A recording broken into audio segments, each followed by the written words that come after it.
भगवान शिव, जिनकी पुनित पावन शिव महापुराण की कथा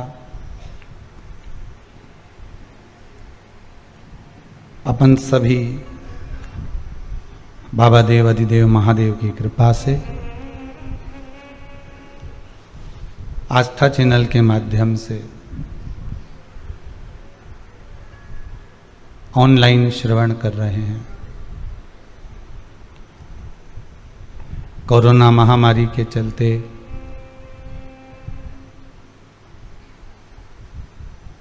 कहीं कथा के बड़े आयोजन तो अभी आयोजित नहीं किए जा सकते, पर बाबा देव अधिदेव महादेव की कृपा करुणा दया सागर की दया ऐसी है कि अपन सब भगवान शंकर के आनंदमय भाव को श्रवण कर रहे हैं। क्रम से लगातार बाबा भूत भावन भूतेश्वर की भगवान शंकर की पावन कथा कुबेरेश्वर धाम की इस पावन धरा से घर बैठकर श्रवण करने का सौभाग्य मिला है।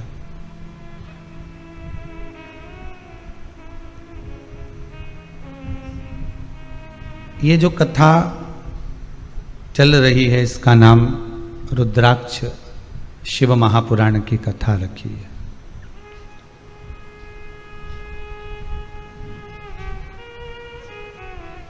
हमें रुद्राक्ष की महत्वता को जानना है।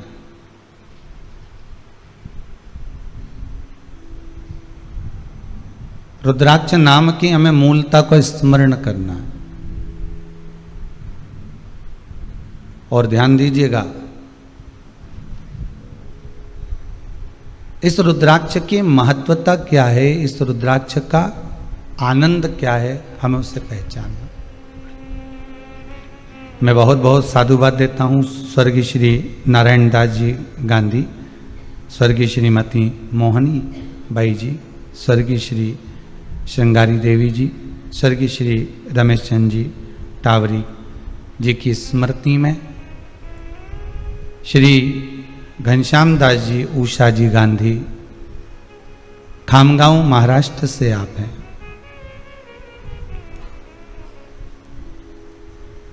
खामगांव महाराष्ट्र से इस पावन शंकर की कथा का अनुमोदन करने का एक आनंद प्राप्त हो रहा है।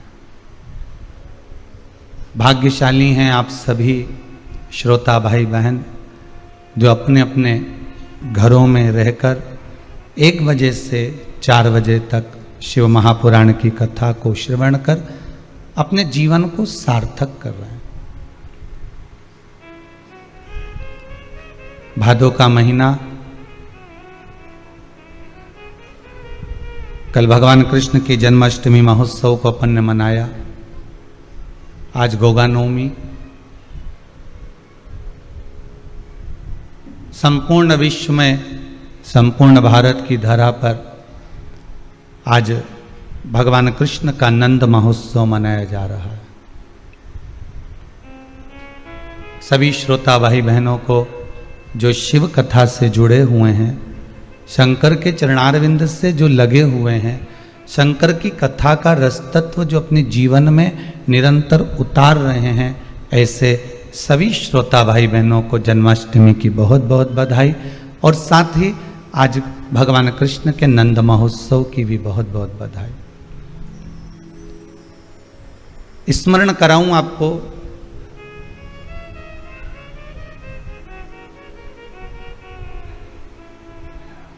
मेरी मैया यशोदा जी की गोद में जब लाला पधारे, भगवान कृष्ण जब आए, तो सबसे पहला दर्शन, सबसे प्रथम दर्शन अगर कोई करने के लिए आए हैं तो वो मेरे 33 कोटि देवताओं में से एक देव, और वो है देवाधिदेव महादेव।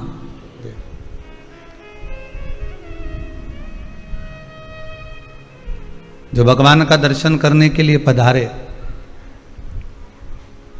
और पूरे ब्रजमंडल में अलख जगाते हुए कि मुझे लाला का दर्शन करना है, मुझे लाला का दीदार करना है, उसका एक झलक पाना है, उसका एक दर्शन करना है मुझे।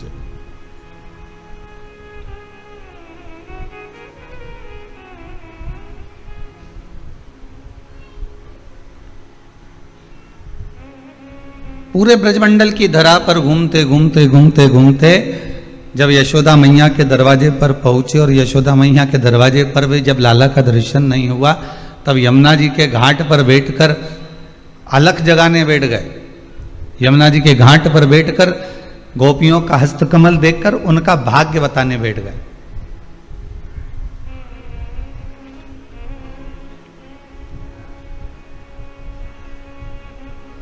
अच्छा, इतने सारे देवता सब छोड़कर केवल देवाधिदेव महादेव ही भगवान का दर्शन करने क्यों पधारे? ब्रह्मा जी को भी आना था, इंद्रदेव को भी आना था, वरुण गरुण सारे देवी देवता जितने भी हैं, सारे देव जितने भी हैं, सबको कम से कम पहुंचना तो था।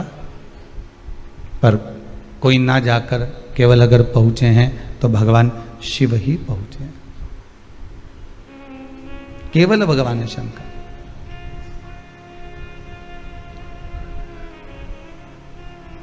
क्यों?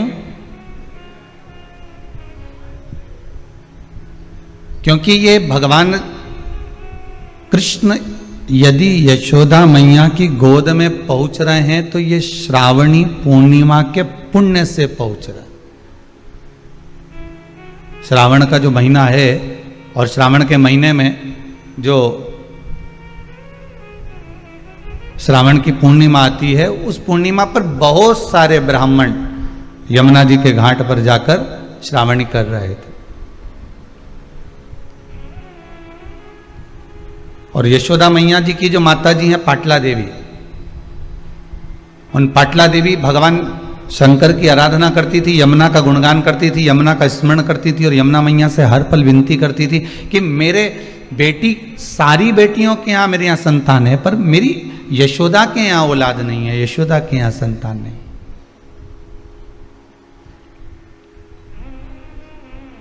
निवेदन भी करा तो उन्होंने शिव जी से करा कि ऐसी कृपा कर दो कि मेरी बेटी के घर में संतान हो जाए, मेरी बेटी के घर में औलाद हो जाए।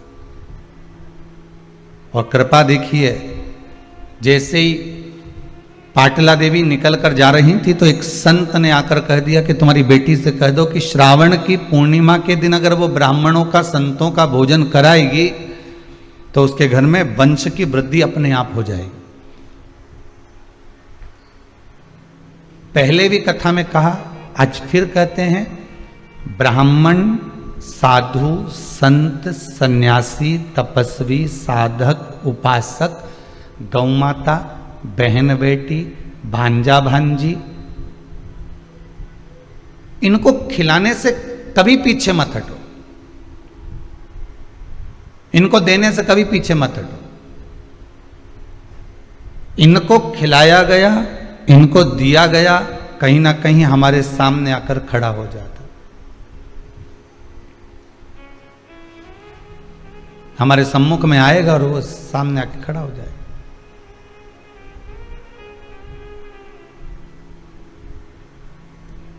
हमारा तो निवेदन रहा है इस व्यासपीठ से, आज फिर करते हैं,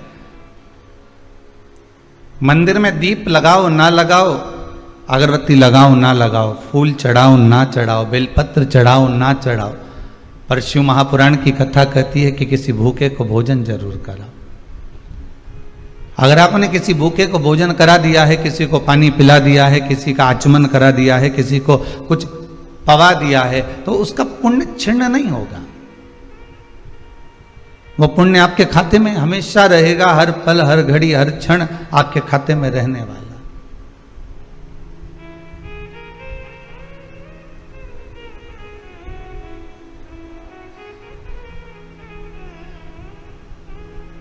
पुण्य की समाप्ति नहीं हो सकती, बस भोजन कराते समय, पानी पिलाते समय, चाय पिलाते समय, जो भी पदार्थ आप दे रहे हो उसको देते समय आपके भीतर अहंकार नहीं आना चाहिए, आपके भीतर अभिमान नहीं आना चाहिए।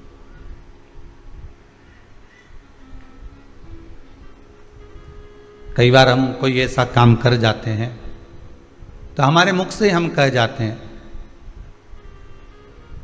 मैंने अगर कर दिया है तो फिर ये बिल्कुल ठीक होगा ही, ये पक्का है, श्रेष्ठ होगा ही, ये पक्का है।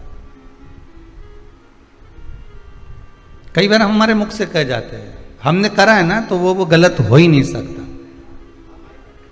वो गलत नहीं होगा। पर शिव महापुराण की कथा कहती है कि मानव तो गलती का पुतला है। अगर मनुष्य गलती नहीं करेगा तो क्या भगवान गलती करेगा? हमारे द्वारा हम अगर कोई गलत कार्य अच्छा भी कर रहे हैं, श्रेष्ठ भी कर रहे हैं, बहुत अच्छे से अच्छा करने का प्रयास कर रहे हैं, उसके बाद भी कुछ त्रुटि रह जाती है। संसार में आए हो तो त्रुटि तो रहना ही है, पर उस त्रुटि का बार बार भान क्यों करें हम? उस त्रुटि की जगह उस त्रुटि को सुधारने का प्रयास करें हम। संसार सागर में आकर माना हमने चोरी कर लिया, माना हमने कपट कर लिया, माना हमने झूठ बोल लिया, माना हमने प्रपंच कर लिया, माना हमने कुछ छुपा लिया, माना हमने कोई बेकार कर्म कर दिया, पर उसको सुधारने का भी तो कोई तरीका हो सकता है कि हम भगवत भक्ति में इतने डूब जाएं, हम भगवत नाम में इतने डूब जाएं, हम भगवत स्मरण में इतने डूब जाएं कि जो हमारा पूर्व का किया हुआ कर्म है उसको काट दिया जाए।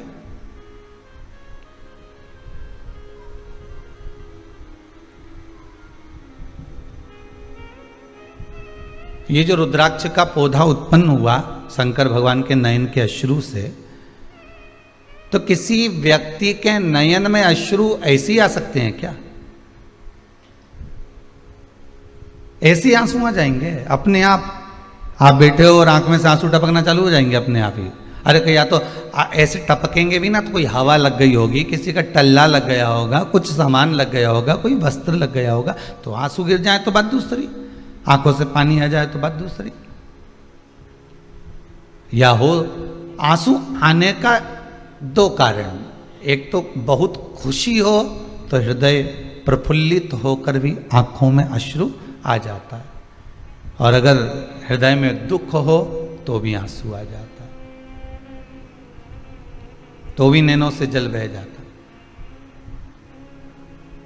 हम इतने बार कथा को सुने, हर बार हमने कथा में सुना कि माता पार्वती के नयन अश्रु से बेलपत्री का पौधा उत्पन्न हुआ। बोलो सही है कि गलत है? आपने सुना ना कथा? शिव महापुराण में भी लिखा हुआ है, लिंग पुराण में भी वर्णन है, स्कंद पुराण में भी वर्णन है कि पार्वती जी के नयन अश्रु से, माँ जगतजननी के नयन अश्रु से बेलपत्री का पौधा हुआ, और शंकर भगवान के नयन अश्रु से रुद्राक्ष का पौधा हुआ। तो अब ये विचार करा जाए कि शंकर भगवान को ऐसी कौन सी विपदा पड़ गई थी, शंकर भगवान को ऐसी कौन सी प्रसन्नता मिल गई थी, शंकर भगवान को क्या प्राप्त हो गया था जो शंकर भगवान के नयनों से अश्रु गिरा?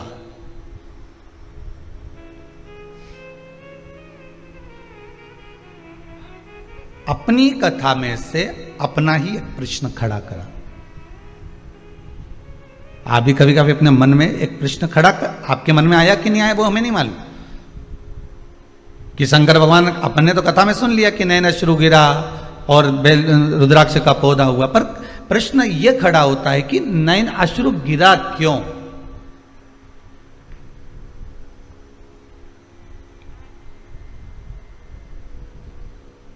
नैनों से आंसू, यहाँ यशोदा मैया की जो माता जी हैं पाटला देवी, इनकी आंखों से आंसू गिर रहा था। क्यों गिर रहा था? क्योंकि उनकी बेटी के घर में बच्चे नहीं थे।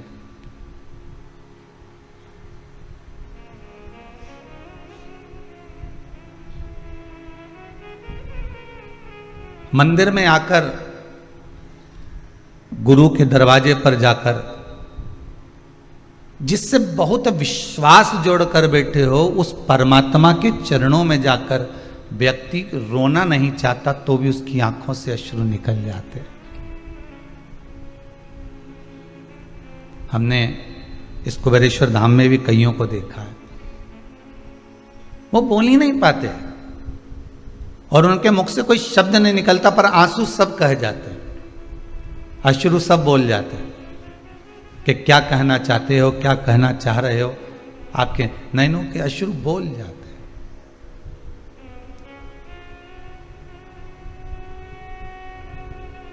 यशोदा मैया की माता पाटला देवी ने संतों से यह नहीं कहा कि मेरे घर में बेटी के गर्भ में संतान नहीं है, वो तो बस पूजन कर कर आ रही थी और नैनों से अश्रु बहाती हुई आ रही थी। तो संत ने पूछ लिया, क्या बात है, तुम्हारे नैनों से अश्रु गिर रहा है, अब बताएं क्या।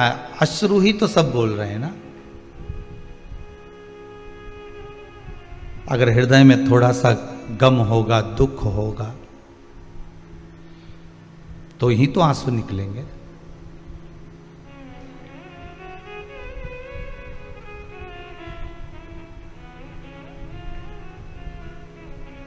संत बोले,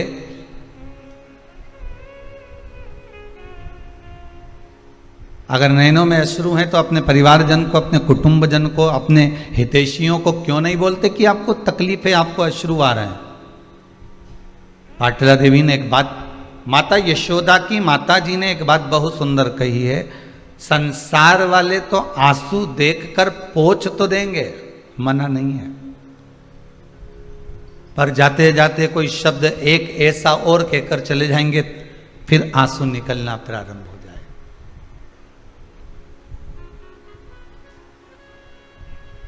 तुम तो नदी के किनारे पर खड़े थे, तुम तो तालाब के किनारे पर खड़े हो, नदी के किनारे पर खड़े हो, आप तो कुआं और बावड़ी के पास में खड़े हो।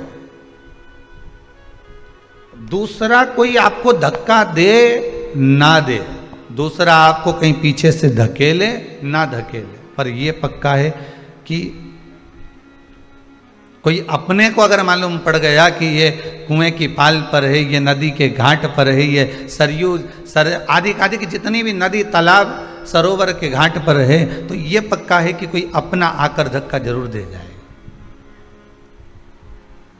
पर यदि देवाधिदेव महादेव में अगर ये मन लगा हुआ है, ये चित्त वृत्ति हम भगवान में लगाकर बैठे हैं, राम में, कृष्ण में, शिव में, भवानी में, जगदम्बा में, दत्त में, आपकी चित्त वृत्ति अगर परमात्मा में लगी है तो धक्का देने वाला भले धक्का दे, पर अगर भगवान का स्मरण कर कर अगर हम गिर भी गए पानी में, तो ये पक्का है कि जिसका हम स्मरण कर रहे होते हैं वही हमें हाथ में झेल कर उस तालाब से, उस नदी से बाहर निकाल देता है, जिसका हम स्मरण कर रहे होते हैं,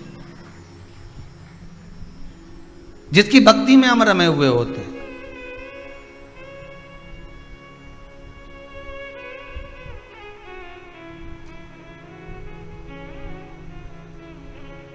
महाराज वो कहते ना,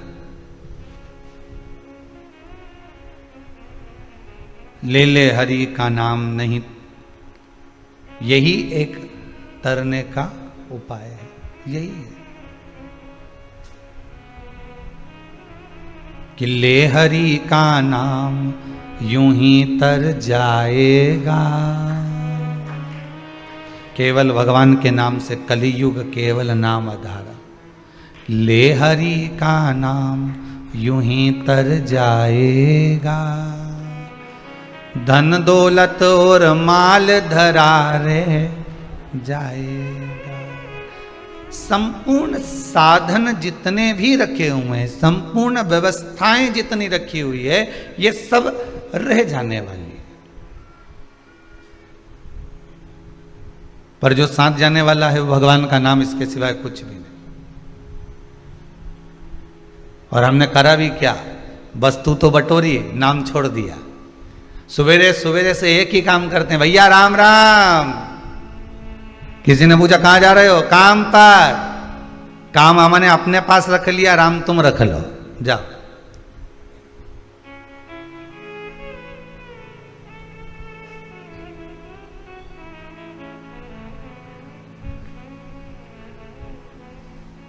और अगर आप कभी अपने भी प्रयास करा होगा, कोई कोई व्यक्ति जो भगवान की कथा नहीं सुनता, जो भगवान के मंदिर नहीं जाता, जो देवालय नहीं जाता, जो धर्म सत्कर्म नहीं करता, कभी कभी आपने भी प्रयास करा होगा उसको बोलने का, क्यों मंदिर नहीं जाती, एक वजह से कथा आ रही है, रुद्राक्ष शिव महापुराण की कथा चल रही है, सुनो कथा को।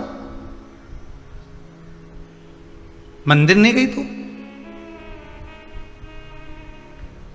जिस व्यक्ति को हम कह रहे हैं कि कथा सुनो, जिस व्यक्ति को हम कह रहे हैं मंदिर जाओ, देवालय जाओ, तीर्थ जाओ, दर्शन करो, भजन करो, कीर्तन करो, नाम जाप करो, वो उल्टा आपको ज्ञान देना चालू कर देगा। अरे क्या करो, पूरा लॉकडाउन बैठ के यही तो कर रहा था। अब अभी तो दुकानें खुली हैं तो थोड़ा सा कमा लें, और मालूम पड़े तीसरी लहर और आ गई, वैसे तो बाबा देव अधिदेव महादेव संभालेगा, वो तो सब उसके हाथ में है। फिर अगर कहीं कुछ हो गया तो इसलिए अभी कमाने का मौका मिला है, कमा ले, हम इसको एकाग्रित कर ले, हम कमा ले, मना नहीं है, खूब कमाओ, डट के कमाओ। हम तो देवाधिदेव महादेव से, कुबेरेश्वर महादेव से, भंडारी से यही कहेंगे कि बाबा अगर इनको एक देते हो तो इनको दो दो, खूब दो, कमी मत रखो। पर देने के साथ में इनका मन थोड़ा सा बड़ा करते चले जाना, क्योंकि बिल्डिंग जैसे जैसे बनती चली जाती है, मकान बंगला गाड़ी जैसे जैसे बढ़ते चले जाता है, वैसे वैसे व्यक्ति का दिल मन थोड़ा कंजूसड़ा होते चले जाता है, थोड़ा चित्तवृत्ति थोड़ी कम होती चली जाती।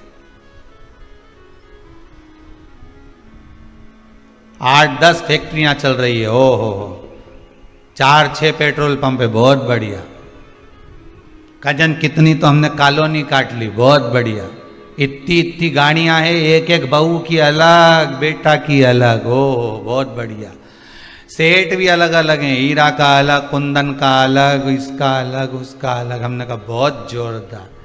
अब उनसे पूछा जाए कि आपने इतना सब कुछ करा, अपने जीवन काल में आपने भगवान का भजन कितना करा, आपने शिव महापुराण की कथा कितनी करवाई, अपने जनमानस के लिए, संसार के लोगों के लिए कोई प्याऊ खुलवाया, संसार के लोगों के लिए कोई मंदिर बनवाया, संसार के लोगों के लिए कोई बाग बगीचा बनवाया, संसार के लोगों के लिए कोई बेलपत्री का पौधा लगाया, संसार के लोगों के लिए कोई शमी का पौधा लगाया, संसार के लिए तुमने किया क्या? ये तो करा तुमने अपनी पत्नी के लिए, ये तो किया तुमने अपने बच्चों के लिए, ये तो किया तुमने अपने परिवार के लिए, अपने कुटुंब के लिए, अपने लिए करा, संसार के लिए क्या करा? कथा, इन कथाओं की लाइन में एक कथा में पहले कहा था, व्यक्ति नहीं बनना हमको, केवल हमको व्यक्तित्ववान बनना। व्यक्ति जब मरता है उसको कोई याद नहीं करता 13 दिन के बाद, और याद करेंगे तो 1 आध महीना करेंगे, 1 आध महीना तो करा मालूम पड़े 5-6 महीना करेंगे, इससे ज्यादा कोई याद करेगा कि तुम्हें? कथा में कहा था पहले भी कि हमें व्यक्ति बनकर नहीं जाना, हमको व्यक्तित्ववान बनकर जाना। व्यक्ति बनकर जाओगे तो घर में केवल एक फोटो टंगा रहेगा, और उस पर भी माला प्लास्टिक की चढ़ी रहेगी, 16 श्राद्ध में उतरेगा, कंडा जलाकर उस पर धूप छूटेगी, इससे ज्यादा कुछ नहीं होगा। पर व्यक्ति बनकर गए तो फोटो लगा घर के अंदर, व्यक्ति बनकर गए तो धूप भी छोटी घर के अंदर, व्यक्ति बनकर गए तो माला भी चढ़ी घर के अंदर। पर व्यक्तित्ववान बनकर जाओगे तो कहीं फोटो लगाने की जरूरत नहीं है, क्योंकि व्यक्तित्ववान व्यक्ति जब जाता है तो दिल में फोटो फिट कर कर चले जाता है, सबके हृदय में फोटो फिट कर जाता है कि ये इनके हृदय में उस व्यक्ति का, उस व्यक्तित्ववान व्यक्ति का फोटो लगा हुआ।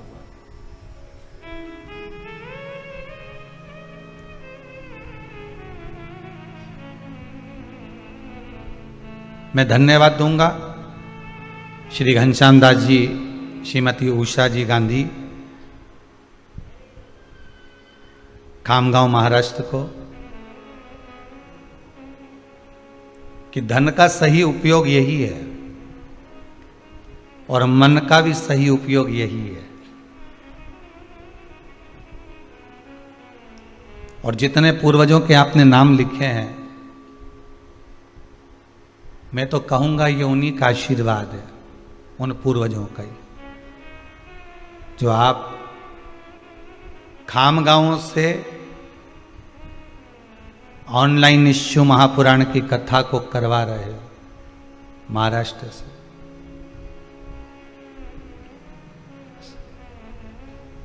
जैसे उदर तृप्ति के लिए भोजन जरूरी है, आत्मा की तृप्ति के लिए शिव महापुराण बहुत जरूरी है। अभी इस रुद्राक्ष शिव महापुराण के पहले जो शिव पुराण हुई थी वो व्रत शिव पुराण हुई थी। कई माताओं ने इतने मैसेज भेजे हैं, कई ने व्हाट्सएप पर, कोई ने काय पर लिख लिख कर भेजा, हमें पूजन का विधान मालूम पड़ गया, हमें उद्यापन क्या होता है यही नहीं मालूम था।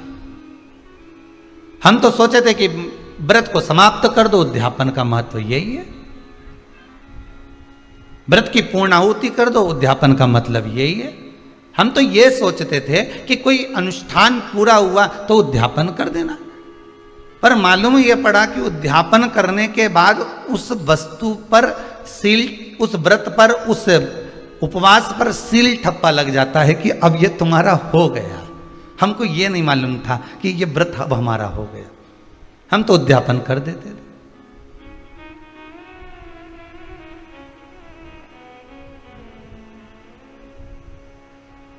जितने वर्ष की शिव पुराण को उठाना है, एक एक वर्ष की शिव पुराण हमारे यहाँ यूट्यूब पर डली होगी, हमारे चैनल पर डली होगी। उठा उठा कर आप सुनते जाना।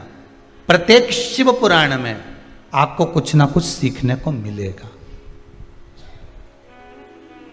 जो हमारी जिंदगी को संवारने के लिए, जो हमारे जीवन को सुधारने के लिए।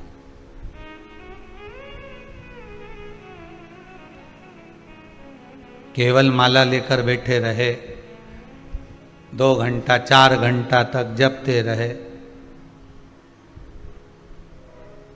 इससे परमात्मा की प्राप्ति का साधन नहीं।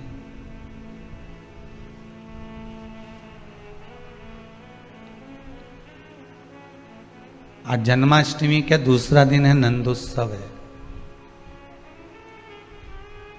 एक बात कहना चाहूंगा आपको, थोड़ा सा भले बुरा लगेगा पर शायद किसी को अच्छा भी लग सकता है, पर कहने में नहीं चूकूंगा। हमने देखा है माताएं, पुरुष वर्ग अपने घर घर के ठाकुर जी को लेके डलिया में जाते आते रहते हैं। आपने भी दर्शन किया होगा। घुमाओ मना नहीं है, ठाकुर आपका है, आप ठाकुर के हो, पर भगवान को, ठाकुर को जैसी रहने की आदत है राजसी ठाट में, उसको अपने घर में रखकर राजसी ठाट दीजिए। डलिया में लेकर यहाँ चले गए, वहाँ चले गए, यहाँ रख दिया, वहाँ रख दिया, तो कहते हैं हमारा पुत्र है, हमारा बेटा है, हम उसको परिवार का अंग समझते हैं, हम परिवार का एक व्यक्ति समझते हैं। हम मना नहीं करेंगे, आप समझो। फिर परिवार के व्यक्ति के लिए जैसे व्यवस्था करते हो वैसा करो। जैसे पति तुम्हारा जब मायके आता है, तुम्हारे मायके में तुम्हारा पति आता है तुमको लेने के लिए, तो बोलो व्यवस्था करती हो कि नहीं करती? मम्मी आज वो आ रहे हैं, खसखस का हलवा बना लेना। मम्मी आज वो आ रहे हैं, उनको दाल बाटी पसंद है, बना लेना। मम्मी आज वो आ रहे हैं, ऐसा काम करना कि सुबह पोहा बना लेना, शाम को आलू बड़ा बना लेना, और सुनो सुबह सुबह का भोजन ऐसा बना लेना। बोलो करवाते हो कि नहीं करवाते? तुम्हारे ससुराल वाले तुम्हारे मायके में जब आते हैं तो तुम कितनी व्यवस्था करते हो, और ठाकुर जी को लेकर तुम यहां वहां चले जाते हो, घूमते रहते हो, तो वो ठीक नहीं। भगवान को अपने हृदय के साथ में उसको राजसी ठाट दीजिए।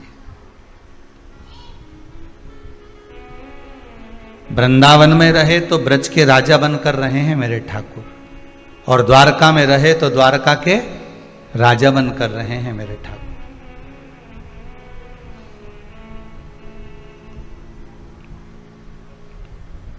अभी एक बार तो कहाँ हमने देखा था कहीं पर कि कोई माताएं हैं तो ऐसे राधा कृष्ण थे, उनको एक हाथ में राधा को पकड़ी थी, एक हाथ में कृष्ण को पकड़ी थी, और चली जा रही। और सामान खरीदा वो हाथ गाड़ी से, ठेला गाड़ी से, तो राधा कृष्ण को वह ठेले पे धर दिया और सामान ले लिया। सामान लिया, झोला टांग लिया एक हाथ में, मालूम पड़ा ठाकुर जी को तो ले गई, राधा जी को ठेले पे छोड़ गई। फिर याद आया उसको, फिर आई, फिर राधा जी के भी, फिर अभी तक दो हाथ में थे, अब दोनों को एक ही हाथ में उठा लिया श्रेष्ठता में।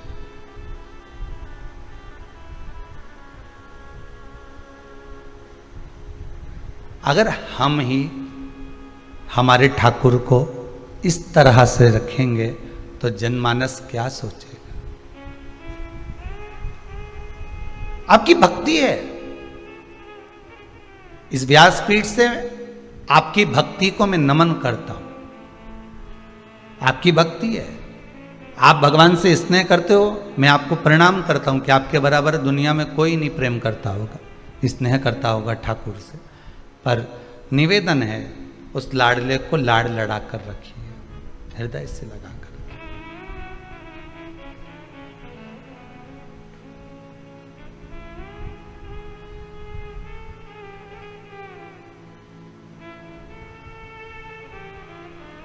और चित्त वृत्ति में अगर वो समाया है तो फिर क्या सोचेगा? किसी एक माता जी ने पूछा था क्या शंकर भगवान का शिवलिंग घर में रखना जरूरी है? मेरा पति कह रहा है कि शिवलिंग नहीं रखूंगा, मैं कह रही हूं कि मैंने शिव पुराण सुनी है तो शिवलिंग घर में रखूंगी। बहू भी मेरा साथ दे रही है, बेटा भी मेरा साथ दे रहा है, पर मेरा पति मना कर रहा है। तो हमने उस माता जी से एक ही बात लिखकर भेजी कि आपसे निवेदन है कि अगर आपका पति मना कर रहा है शिवलिंग रखने को तो मत रखो।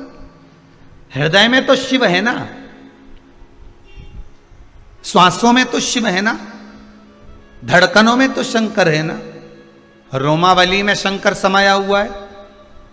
3.5 करोड़ रोम छिद्र जो ये मनुष्य के शरीर में है, हर एक रोम के अंदर शंकर ही तो है, शिव ही तो है।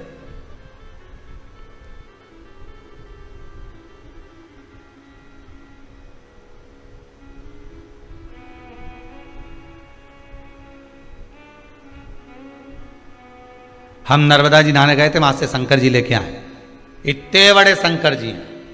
गुरु जी बताओ कहां रखे? हमने कहा लाने का कौन ने बोला था तेरे को? वो इतने बड़े लेके आई है तो कोई मंदिर की लाई होगी ना? नहीं, वो तो सब ले जा रहे थे तो हमने कहा हम भी ले चले। अच्छा, शिव पुराण कह रही है एक छोटा मात्र एक तिल बराबर का भी अगर कंकर है तो वो शंकर है। आप उसमें तो भगवान का दर्शन करिए, आप उसमें तो भगवान का दीदार करिए।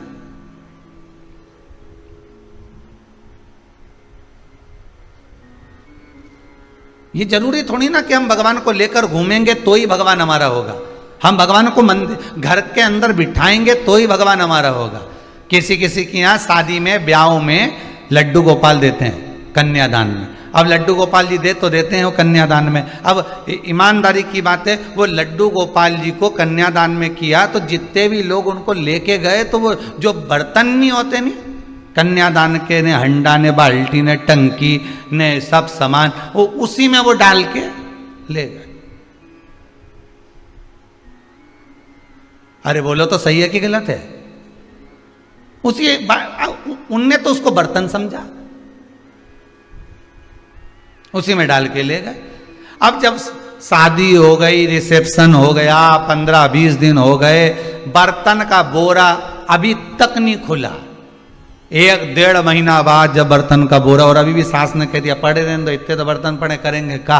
तब बहू ने कहा हो सकता हमारी मम्मी ने हमको भगवान दिए तो इसमें पड़े होंगे, जरा देख लो ना। मतलब पड़े होंगे, रखे होंगे नहीं, पड़े होंगे, जरा देखो। फिर बर्तन निकाले, उसमें से भगवान निकले। फिर विचार करा, अब हमारे यहाँ तो पहले से बड़ी बहू का भी रखा है, हमारी अम्मा का हाथ का रखा है, 2 तो पहले से रखे थे। अब ये छोटी बहू के भी आ गए, अब इनके कहाँ रखेंगे तीसरी जगह में, बताओ जरा। तो पहले बेटी के माता पिता को पूछना था कि आपके घर में जो ठाकुर जी बैठे हैं, हम उनका कोई श्रृंगार बनवा दें, हम उनके चांदी का कोई आभूषण बनवा दें, हम कोई स्वर्ण का आभूषण बनवा दें, या आपके ठाकुर जी को हम छोटी सी चांदी की गाय दान दे देते हैं, आपके ठाकुर जी को हम बंसी बनवा देते हैं, आपके ठाकुर जी को हम पैजनियां बनवा देते हैं, आपके ठाकुर जी को हम कर्णफूल बनवा देते हैं, आपके ठाकुर जी को हम कुछ ऐसा देना चाहते हैं, हमें बता दो, क्योंकि हम अलग से ठाकुर जी देंगे तो मां रखने की जगह तो वैसे ही नहीं होगी, सेवा करे ना करे ठाकुर जी इधर उधर, तो हम आपके ही ठाकुर जी को कोई ऐसा स्नेह तुल्य चीज प्रदान कर दे।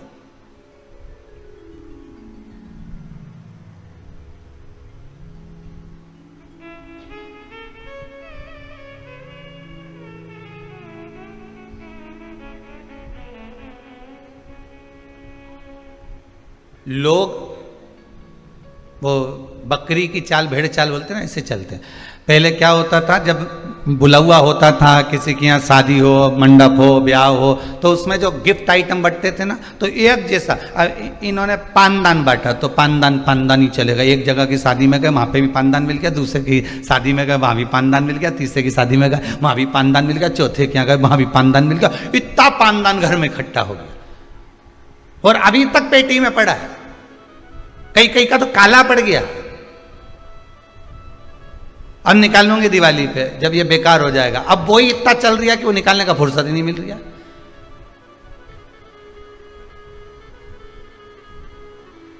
फिर चलो तो एयर टाइट डब्बा जिसमें एयर नहीं भरा। अब वो डब्बा एक के यहाँ गए उसने भी दिया, दूसरे के यहाँ गए उसने भी दिया, तीसरे के यहाँ गए उसने भी दिया। फिर चौथे नंबर पर फिर पानी की वो बॉटल जिसमें चाय गरम रहे, तो एक के यहाँ गए तो उसने भी बुला हुए मेरी इतनी बॉटल इकट्ठी कर ली, वह पेटी के अंदर पड़ी 4-6। अब ये सोच रही कि अब मैं पैक कर करके किसी को दे दो, नहीं भाई।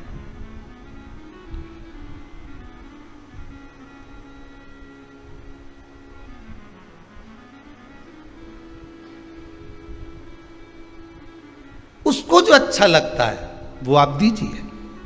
शिव महापुराण की कथा कहती है जो ईश्वर को अच्छा लगे, भगवान को जो अच्छा लगे आप उसको वो दो। भगवान को क्या अच्छा लगता है? भगवान को आपका धन अच्छा लगता है, दौलत संपदा? भगवान को आपकी प्रॉपर्टी अच्छी लगती है? नहीं। भगवान को आपका सोना चांदी हीरा पन्ना कुछ भी अच्छा नहीं लगता। भगवान कहते हैं ये तो सब मेरे चरणों की धूल है। तुम मेरे पास में आते हो, आते ही काय को? मेरे चरणारविंद की रज लेने के लिए। रज मतलब भगवान के चरणों का थोड़ी सी धूल अगर मिल जाएगी तो जीवन सार्थक। कि चरणारविंद की मात्र रज मिल गई तो मेरा जीवन तो वैसे ही सार्थक हो गया। रिटर्न बढ़ गया, मेरा जीवन तो वैसे ही सार्थक हो गया। उसकी सार्थकता, उसकी आनंदता, उसकी उमंगता आपके चरणारविंद की रज से है, चरणों की रज। ये जरूरी नहीं है कि घर में शिवलिंग होना बहुत जरूरी है। हम तो कहेंगे शिवलिंग है आपके घर में, अच्छी बात है, सेवा करो, चाकरी करो, दर्शन करो, कथा स्मरण करो, पूजन करो, पाठ करो। शिवलिंग लाने का मन है आपका तो हम तो करबद्ध हाथ जोड़कर निवेदन करेंगे कि शिवलिंग भी लाना तो ऐसा लाना कि जिस पर कोई वस्तु आप समर्पित कर दें तो उसको पा लें। जैसे नर्मदेश्वर शिवलिंग, नर्मदा जी के जल से निकला हुआ शिवलिंग ऐसा होता है कि उस पर कुछ भी चढ़ाकर आप खा सकते हो, कुछ भी समर्पित कर कर आप पा सकते हो। बाकी के जितने शिवलिंग हैं नर्मदेश्वर को छोड़कर, उनको अगर कोई वस्तु टच हो गई तो उसको आप पा नहीं सकते। फिर वो बैरागी, त्यागी, साधु, सन्यासी, तपस्वी, साधक, उपासक के लिए रहेगा, वो फिर आपका पाने के लिए नहीं रहेगा। वो संत के लिए, साधु के लिए, जिसने अपना घर गृहस्थी परिवार सब छोड़ दिया हो, फिर वो उसका है, फिर उसके लिए। और अपन तो गृहस्थी हैं, घर में रहने वाले हैं। कभी कभी शंकर भगवान का स्नान कराएंगे, अभिषेक करेंगे तो दूध दही का पंचामृत चरणामृत भी ले लेंगे। अपन तो गृहस्थी है।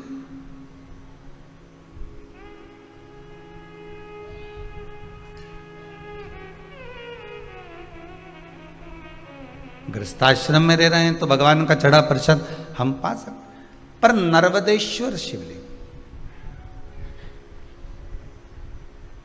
इसलिए भगवान भूत अधिपति भूतेश्वर भगवान शंकर को जो भोग लगाया जाता है, सामने थाली रख दी जाती है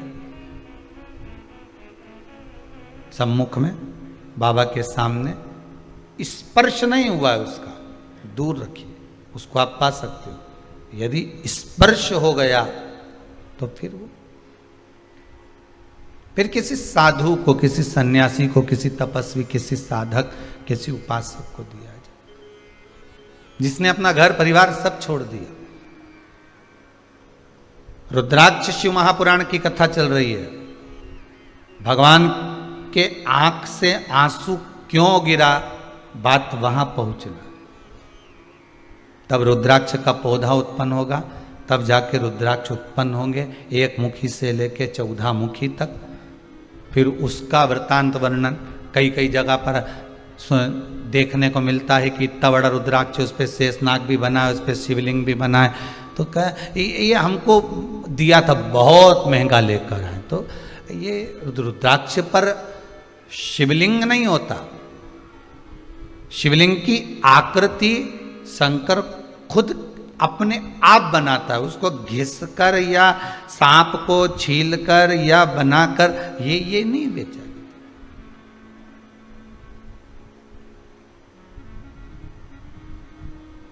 किसी ने पूछा एक बार कि गुरुदेव, ये जो रुद्राक्ष होता है जिसको अपन पहनते हैं, धारण करते हैं, जिस रुद्राक्ष को अपन पहनते हैं, इसको सिद्ध करने का तरीका क्या है?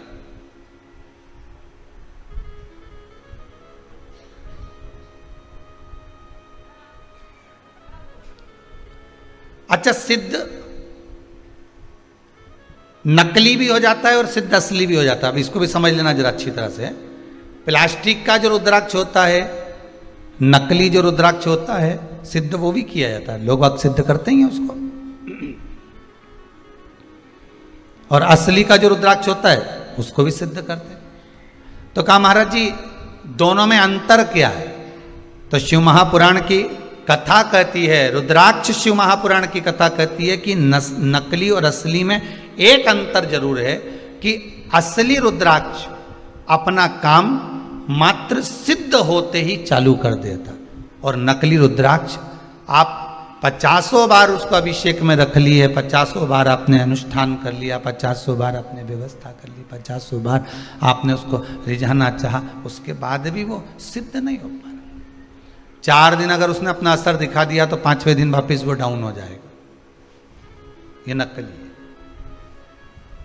और असली एक बार अगर आपने धारण कर लिया, असली रुद्राक्ष को अगर आपने एक बार पहन लिया, असली रुद्राक्ष को अगर आपने अपनी जिंदगी में एक बार उतार लिया, असली रुद्राक्ष का पानी अगर आपने पी लिया, थोड़ा सा भी आचमन कर लिया, तो बीमारी तो दूर होना ही है।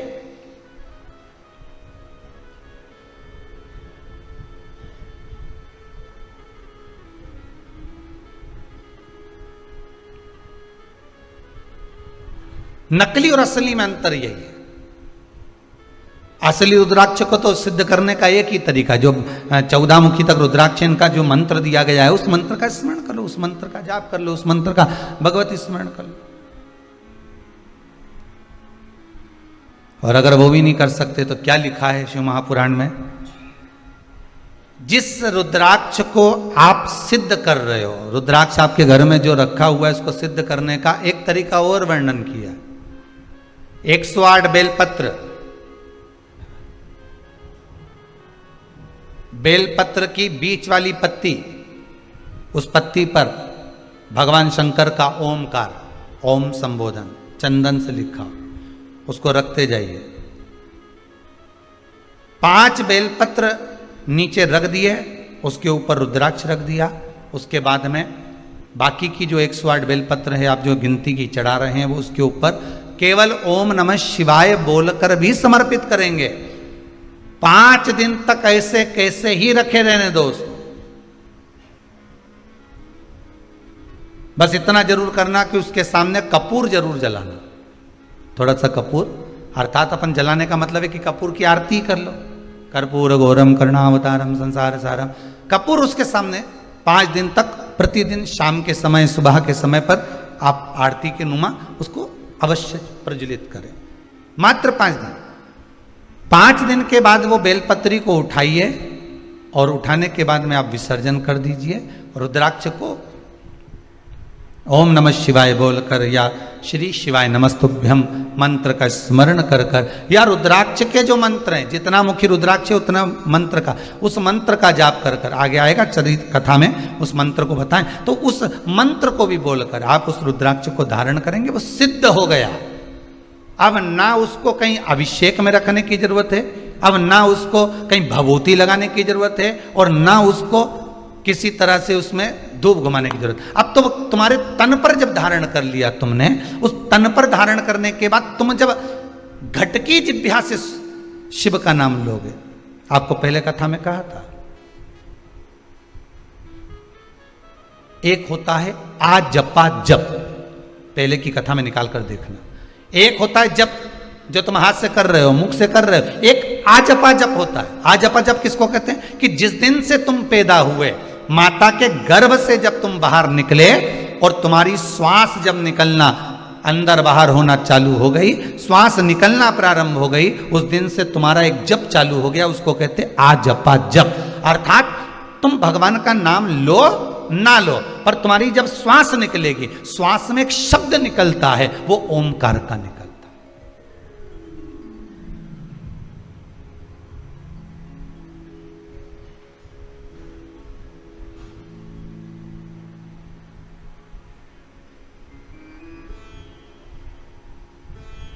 अब एक बार कथा में कह दिया कि ये श्वास निकली है तो इसमें शब्द भगवान का निकला है, तो कहे रात को जो सोते हैं और घुर्राटा भरते हैं उनका क्या होगा?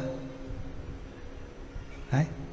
रात को सोए और घुर्राटा भर रहा है, तो वो भी तो श्वास निकल रही है। तो हमारा निवेदन है, कभी कभी शंकर भगवान रुद्र रूप भी ले लेते हैं, ये तो रूप पर आधारित है। कभी कभी शिव रुद्र रूप में भी।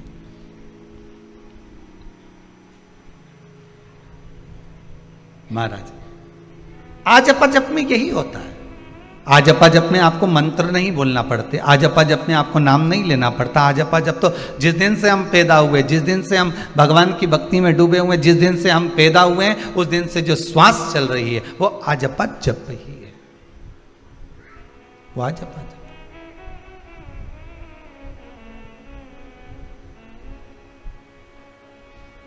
श्वास श्वास में ओम रटो, वृथा जन्म मत खोए, ना जाने इस श्वास का फिर आवन होए ना होए। इसलिए जप लो।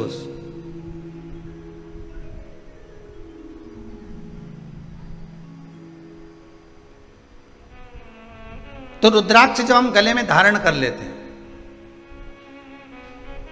रुद्राक्ष जब हम अपने गले में धारण करते रुद्राक्ष को, और धारण करने के बाद हमारी श्वास का जब आजपा जप प्रारंभ होता है, हमारी श्वास का जब भगवान का नाम जपना प्रारंभ होता है, तो वो रुद्राक्ष चार्ज होते रहता है। रुद्राक्ष को फिर अलग से कहीं ले जाकर सिद्ध कराने की जरूरत नहीं है, वो चार्ज होता रहता है, चार्ज होता है।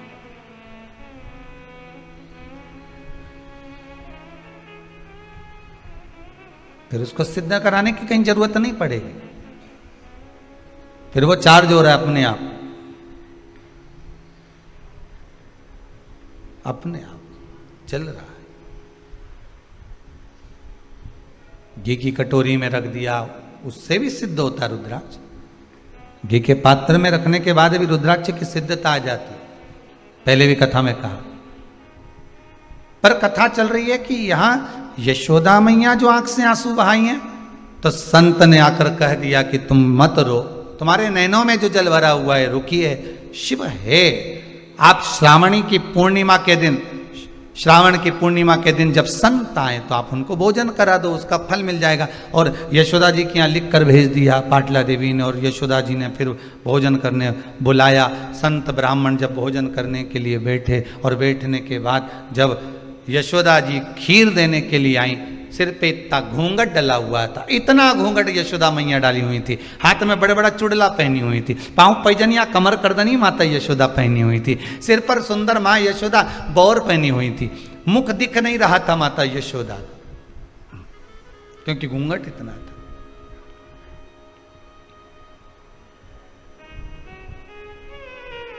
पहले की माताएं करती थी इतना घूंघट, पहले चलता था इतना घूंघट, अब तो धीरे धीरे धीरे धीरे धीरे यहाँ से यहाँ गया, यहाँ से यहाँ गया, यहाँ से यहाँ गया, बच्चा कुचा था यहाँ गया गया। अब तो बहुएं 2 बार इतना घूंघट करती है, एक बार शादी होकर आती है तब, क्योंकि मुंह दिखाई होती है तो सोने की रकम मिलती है, और दूसरी बार बहुएं घूंघट करती है घर में जब बुढ़ा बुढ़ी मरे तब। घर में कोई बुजुर्ग जब शांत होता है, रिटर्न नहीं आ रहा है, घर में जब बुजुर्ग कोई शांत होता है तब इतना घूंघट लिया जाता, तब इतना घूंघट ले लेती। क्यों? कारण क्या है? क्योंकि आंख में से एक भी आंसू तो गिरना नहीं है, बस घूंघट रखकर नई नई डिजाइन में चिल्लाना है, डीले कम करो, नई डिजाइन में चिल्लाना। अब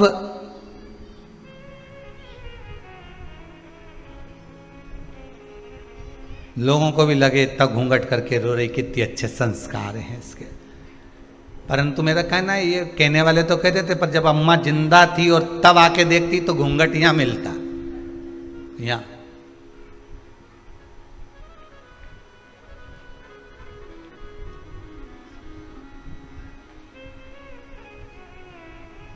कभी कभी रोने का तरीका भी बदल जाता है। एक व्यक्ति कथा में जाकर बैठा और बैठते से ही जो रोना चालू करा उसने, तो महाराज जी भी चक्कर में पड़ गए कि मैंने रोने की कोई कथा ही नहीं बाची, जब उन्होंने रोने का कुछ बोला ही नहीं तो ये रो क्यों रिया आखिर। और 1 घंटा हुए तो रो ले, यहाँ तो 3 घंटा लगातार रोए जाए रोए जाए रोए जाए रोए जाए। तो कथा जब पूरी हो गई, अक्षतम केशवम हो गया, तब महाराज जी ने उसको अपने पास में बुलाया, भैया इधर आओ जरा। हाँ महाराज जी बोलिए, ये बताओ हमने कथा में कोई रोने की बात तो बोली नहीं, तो तुम इतना क्यों रो रहे थे? और थोड़ा बहुत रो रहे चल जाए, तो अल्लाह अल्लाह के रो रहे, चिल्ला चिल्ला के, तुम इतना क्यों रो रहे थे? अरे महाराज जी हम तुमको क्या बताएं। महाराज जी बोले नहीं बताओ तुम तो क्या बात किया। महाराज जी बात इतनी सी है, हमारे पास में एक पाड़ा था, तो वो 3 घंटे तक टटर टटर करता रिया, आखिरी में वो जिंदा रिया ही नहीं, मर गया। हमको भी रोना इसलिए आ रहा है कि तुम भी 3 घंटे से पाड़े जैसे टटर कर रहे हैं। अब हमें टेंशन ये है कि पाड़ा निपट गया, कहीं तुम नहीं निपट गया। तो जो नहीं समझे आंसू की कीमत, जो नहीं समझ पाए कि आंसू है क्या, वो तो लगे कि हाँ, पाड़ा और महाराज एक जैसा दिखे कि 3 घंटा टटर कर।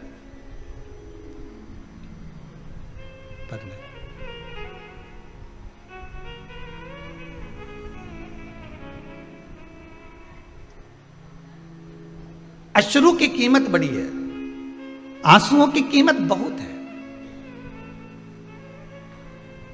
हम तो कहेंगे इसको व्यर्थ भी मत जाने दो।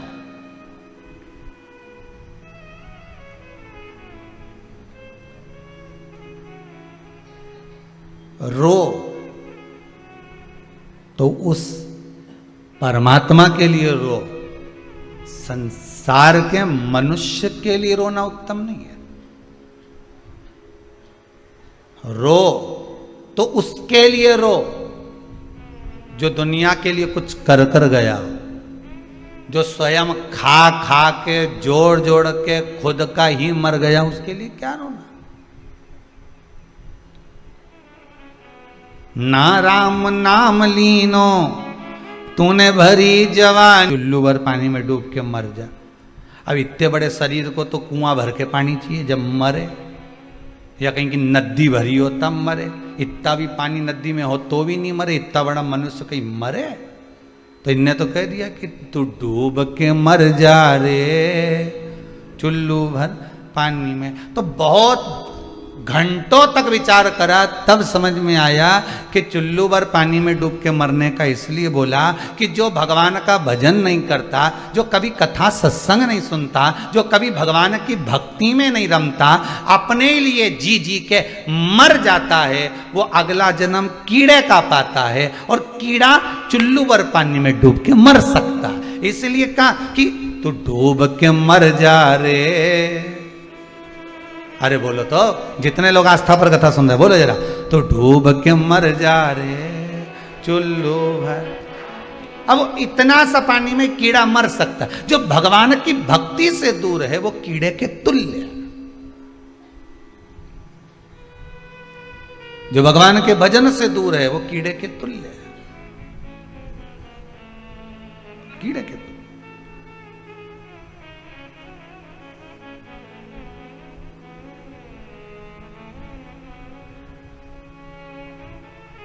व्यक्ति भगवान के करीब में कब आता है?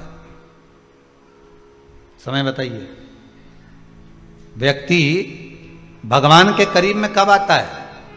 जब सारी दुनिया से ठोकर खा लेता है।